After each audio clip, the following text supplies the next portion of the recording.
Disclaimer. This is not financial advice, as we are not financial advisors. This is for educational purposes only. Enjoy. Welcome to the second episode of Deep into Crypto. Stu and Duncan here. Our first episode was quite the ordeal to record, as this is a work in progress. We're both new to podcasting. We bought some software to record, and that didn't work. And now the way we do it is I figured out how to do it with my cell phone, plugged into a digital recorder. Whatever, it works. That's all that matters. We got our sound levels way better on this one. And Duncan and I just figured it out on the go, and that's what this podcast is all about. We learn, and we're trying to help you guys learn at the same time. So we had to learn how to make a podcast, and we did. So Duncan, what have you been up to lately? Well, Stu, what I've been working on lately is, as you know, the EOS release occurred this week. So their first version of their software is out. And our listeners aren't familiar with EOS. It's another cryptocurrency, so to speak, distributed ledger technology, more than cryptocurrency. And I've been writing some contracts. I set up an EOS testnet on my machine here, one of my computers, and writing contracts against that using C++. I'm pretty impressed with EOS. I'm pretty optimistic that they're going to hit a home run. That's what I've been playing with for the past. Would you say EOS is similar to Ethereum? Is it that kind of like contract, smart contracts? Yeah, it's smart contracts, but there are, as you know, some tech issues with Ethereum, and EOS purports to have solved all of those and then taken it to another whole level. So I sort of think of EOS as, if you look at Ethereum, it's sort of like AOL, the first, email. And then I look at EOS as maybe like Google, where, it's taking it to another whole level on every single plane. So there's a lot going on this weekend with respect to EOS. It's they're basically trying to launch the first network. I think there'll be multiple networks out there initially, or maybe permanently. It would be just like sort of like when you think of a fork, like Ethereum Classic. Well, right now there are EOS networks being set up and by people. I could set one up myself if I wanted to, and say, hey, who wants to be a block producer on my EOS network I have set up here? And it could be worldwide, boom, just like that. But anyway, huge opportunity. They're solving a lot of problems. So do they also solve the scalability issue? Because I see Ethereum has been having a lot of issues with that, especially when CryptoKitties came out and the whole thing was clogged up. Absolutely. So that's one of the Dan Larimore, the architect behind EOS, asked Vitalik in the famous 2014 interview, how are you solving specific problems in Ethereum related to the contract writing and capacity? And Vitalik really didn't have answers. And then at that point, Dan Larimore knew that, he hasn't solved those issues. I thought he solved them. And so you could see Dan Larimore like, I'm going to solve them. I'm going to create a different solution and solve the scalability issues that are inherent in Ethereum. And when I say scalability, I'm thinking in terms of transaction speeds, contracts sort of bogging down the network. All of those types of things have been solved with EOS. Well, they say they've solved them, but then you look at Dan Larimore's record, and he's done some pretty impressive things in the past, Steemit being one of them, that basically Steemit's the fastest blockchain out there today, as far as functional, working, content sharing. It's the fastest. It's faster than Bitcoin. It's faster than Ethereum.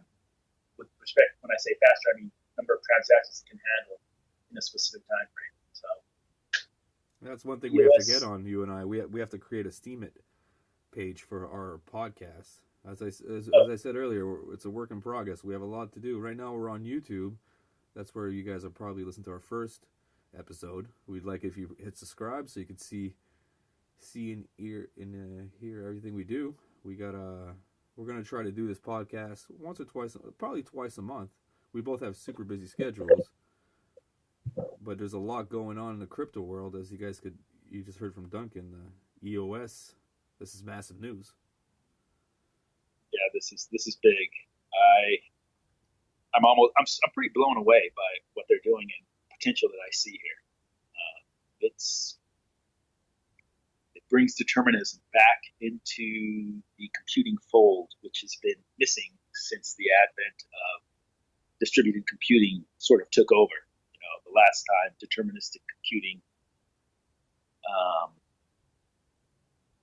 kind of existed in MOS was in the mainframe world. And I know like a lot of people like mainframes, but you could basically, if the computer could process it, you can guarantee that you're going to get that information. I mean, it's deterministic. Well, now EOS has created a solution so that can be in a distributed environment, something that's there, that determinism, that it won't work on something unless it can do it, basically. Anyway, it's huge. Nice.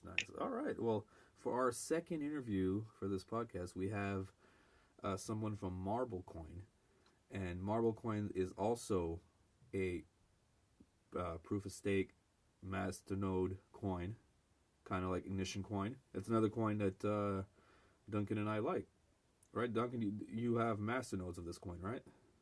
Absolutely, I have a couple masternodes in Marble Coin. Yeah, and they're listed as Marco, which is the name for the Marble Coin, MARCO.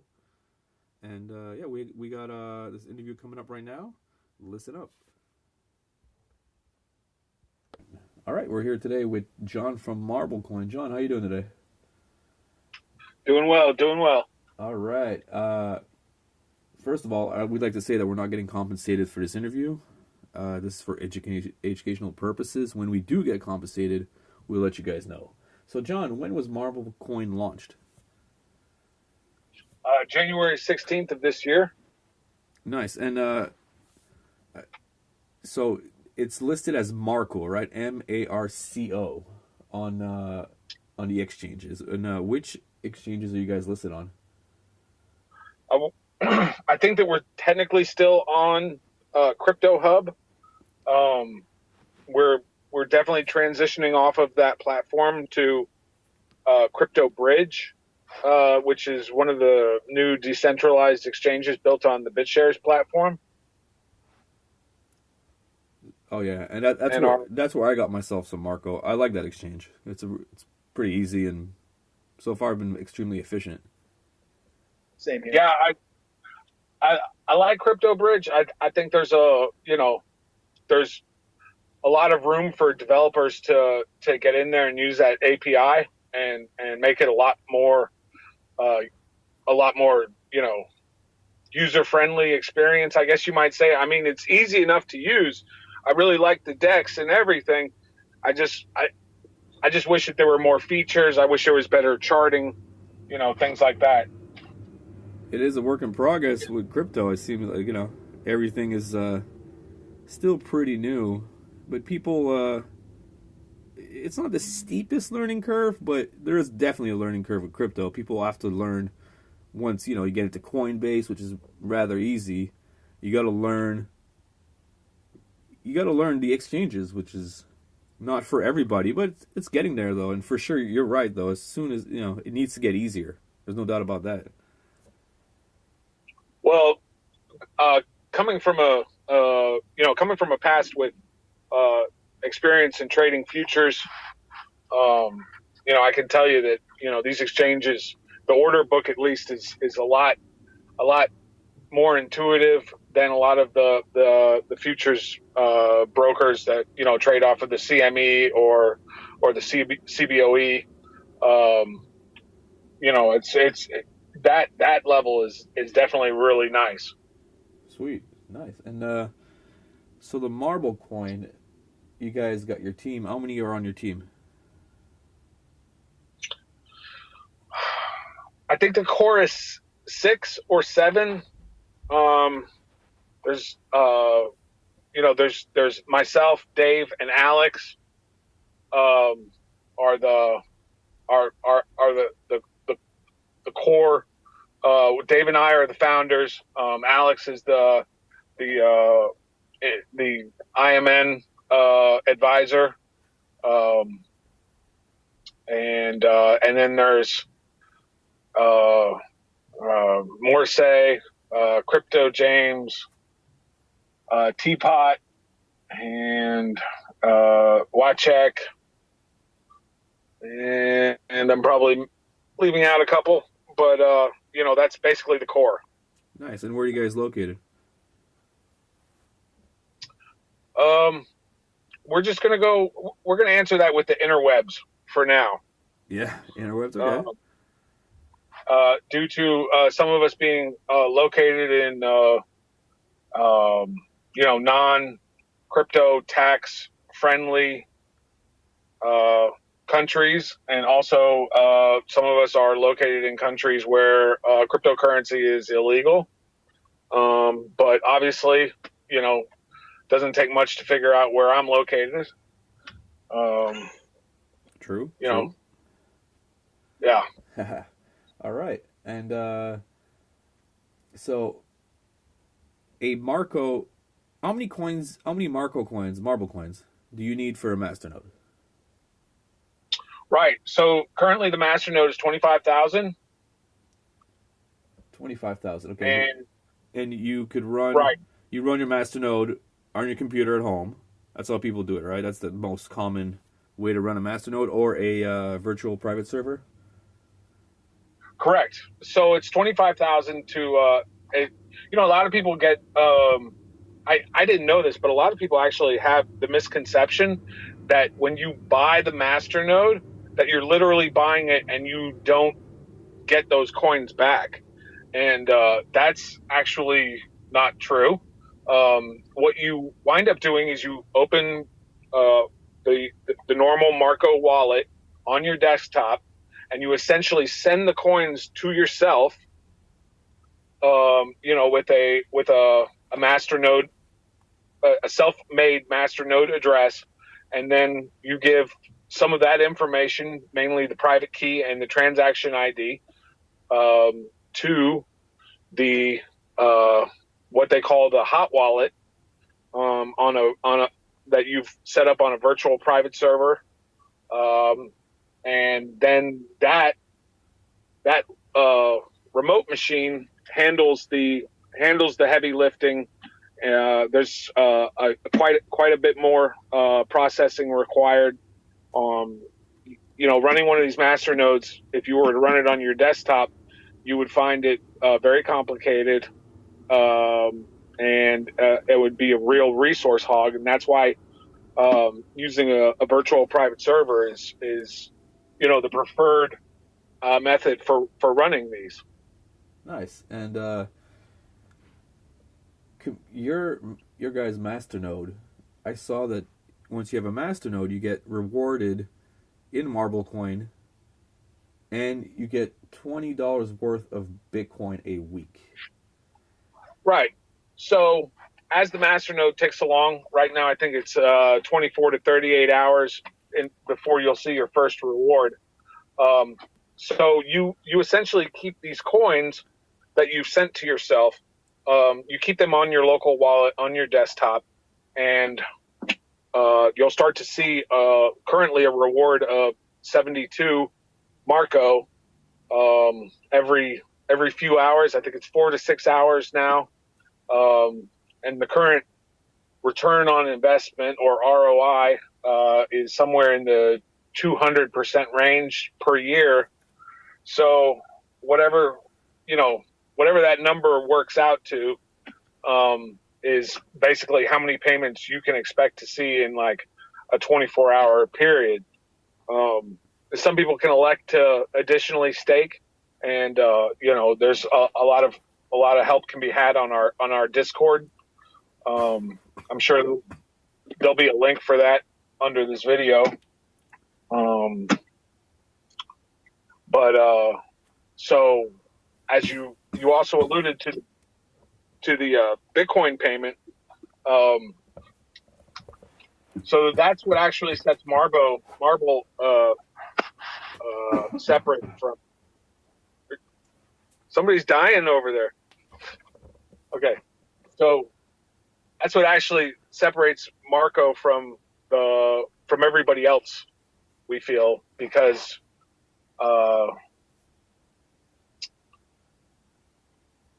in addition to the regular masternode payment that all the other masternode coins have, we Marble masternodes register, and then they're eligible to receive the weekly Bitcoin payout, and that's 20 is a rough number. We're hoping to see a little bit better than that coming up. It was a little bit less than that this week, and that's derived from as a lot of we had what's referred to as a pre-mine, and that would be 10% of the total supply of Marco, and we keep that in reserve for the development team to purchase other masternode coins that have demonstrated a strong development team, a real purpose in life, if you will. Okay. Yeah, I read through your white paper, and I'm on Discord, and I've been reading all of your posts regarding, the IMN, the investment masternode model, as well as the proof of investment, etc. And it's pretty impressive. But go ahead, Stu. You got more questions?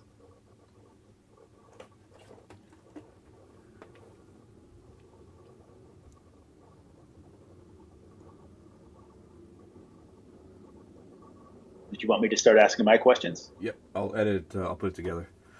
Yeah. Okay. Take it away, Duncan. One of the questions I had, John, is Marble Coin an investment vehicle for those wishing to spread the risk of investing in masternodes across a portfolio of masternodes? Right. That's actually basically the word for word the stated purpose.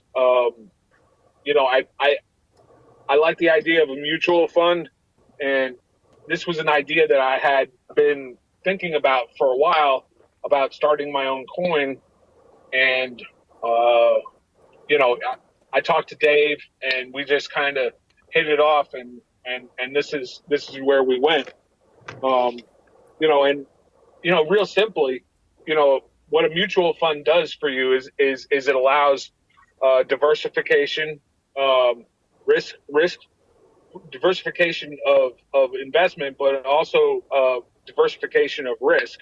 So if your money spread across 20 different investments, and one of them tanks really badly, then you're probably not going to be hurt too bad. And this is a basic tenet of any mutual fund. And being that mutual funds have, a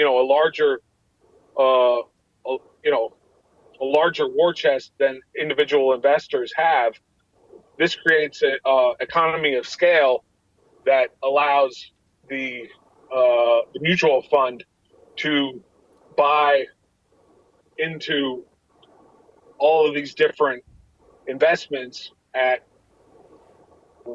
an appreciable value, whereas like an individual investor, in order to gain this sort of diversification, he would have to buy in across all these markets, and it would just be a lot more to manage. Got it. Definitely a lot of value in that.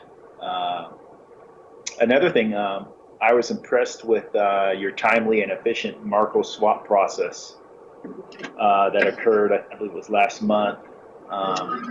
And I was just kind of curious, what was the biggest challenge of that process? Oh,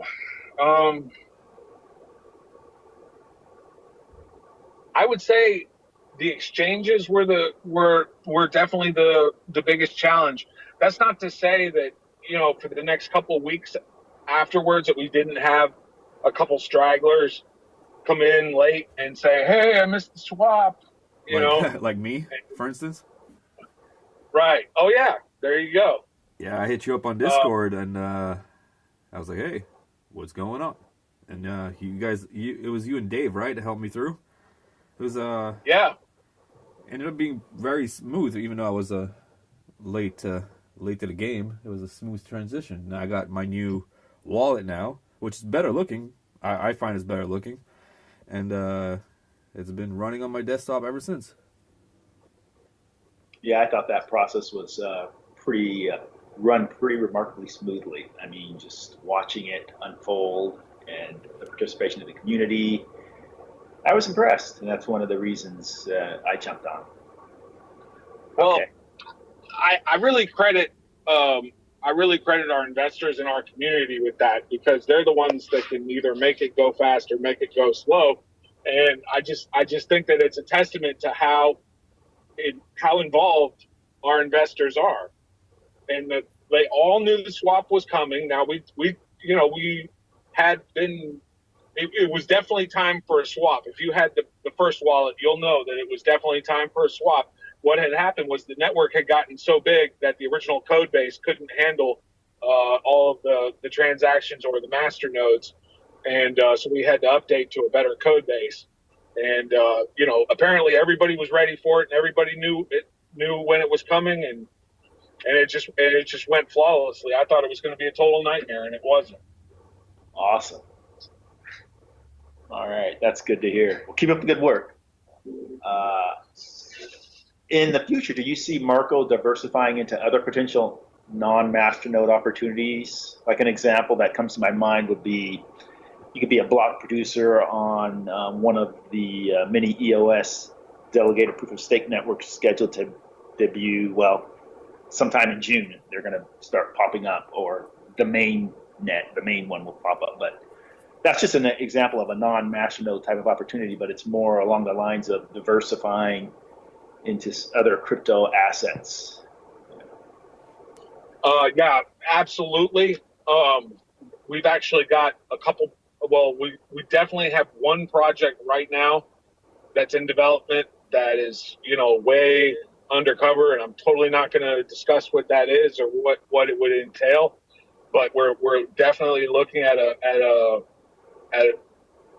something that's going to enrich the weekly Bitcoin payout. Um, you know, I don't really want to give away any proprietaries, just because we've already been copied Yeah, um, gotcha. several times, and that's great. I knew it was going to happen, and they say mimicry is the highest form of flattery, and but You want that you know first mover advantage. but you know what, I want to try and hold that first place as long as possible, because the reality is very rarely does the first to the market win the race. Oh yeah, that's Usually absolutely. it's usually the second or third guy that comes in that does it the best. Yeah. And we're already looking at some stuff, and I'm not okay. I'm worried, about the other guys, but you know, but one of them definitely is not very concerning at all. But a couple of them look like they could potentially get it together. Yeah. Uh, and I just want to stay one step ahead of that.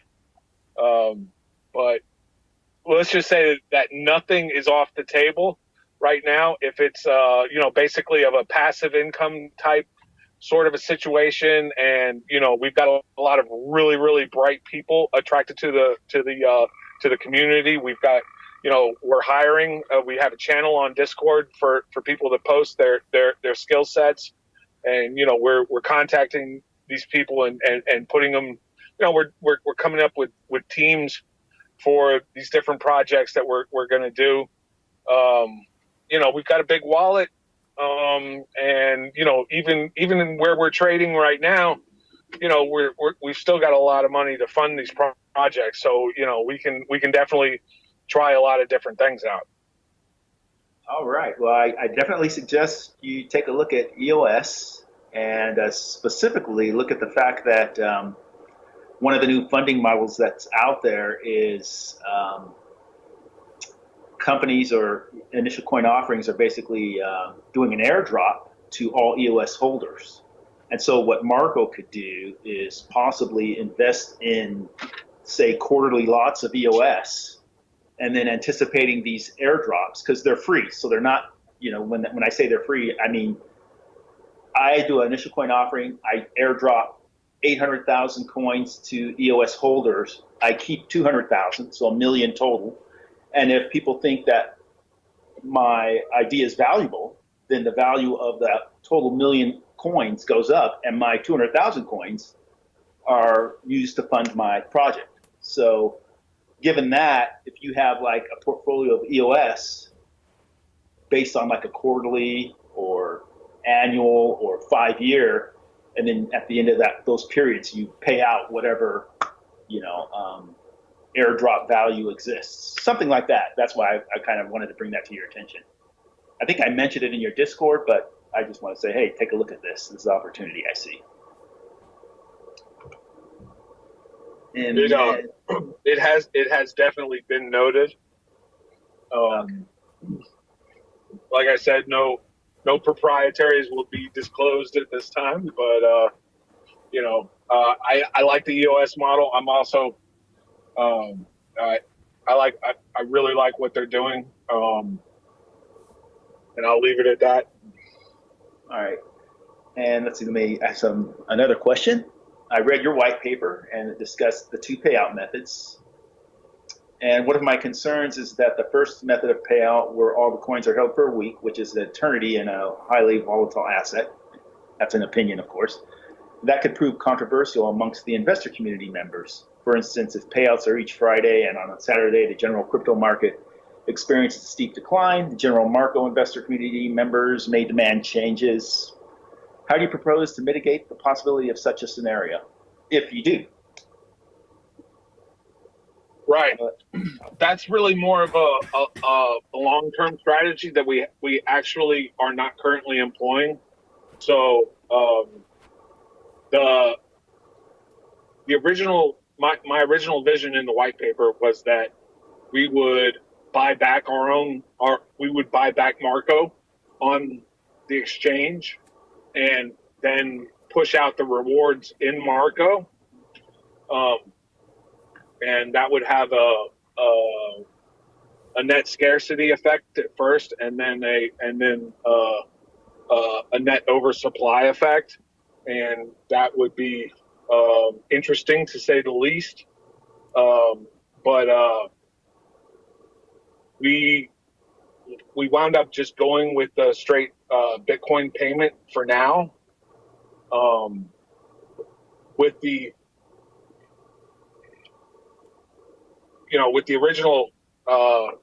original scenario, the reason that we would hold the coins was it would take us, I guesstimated that it would take us about a week to do the change from the different coins to Marco, and not cause a pump in our own coin unnecessarily, and then have to deal with the backlash from that, like, oh, you guys are just pumping your own coin. And the answer was, well, we have to buy our own coin in order to pay out our investors, and then everybody gets paid out, and now they all dump. And the idea was that if we spread it out over a week, we could mitigate that volatility. But like I said, right. But right now, like I said, we haven't actually instituted that, so it's kind of a moot point so far. Okay. Let's see. Proof of investment and investment masternode, POI and IMN. I hope I got those right. Are 2 acronyms I've seen in literature. And right. So go ahead. Yeah, go ahead. So when I was writing the white paper, I just really got sick of writing our masternode, their masternode, the invested masternode, Marco masternode over and over. And I'm like, I'm just gonna coin an acronym, and whatever whatever coin we purchase as an asset for Marco, we refer to as an IMN, or an invested master node. Proof of investment, or POI, just kind of came about in that same time, and that refers to if you're mining Bitcoin, you're doing proof of work. If you're staking a coin, you're doing proof of stake. If you're holding Marco, in addition to doing proof of stake, you're getting a proof of investment payment, which is, just a unique way of referring to, in 3 letters, referring to the money that we get from our invested master nodes that we pay back out to our master node holders. Got it. Okay. So it should be strictly interpreted that proof of investment is not the earnings that a masternode owner receives by having a masternode up and running on the network and they're receiving Marco. That is not POI. No. Okay. Got it. I just wanted to clarify that for our readers. I kind of knew that, but our listeners, I just wanted to make sure other people out there understood that, because it was a little bit kind of foggy for me at first to wrap my head around. And I wrote it both ways and passed it around, and this is what we finally went with. And surprisingly, I thought that people would still get tripped up over it, but I haven't really gotten too many questions about it. I mean, I have definitely gotten questions, but not anywhere near like I thought I would. Excellent. All right. Well, that concludes my questions. Yeah, and that concludes the interview. Thanks a lot, Jon, for taking the time to chat with us about the marble coin.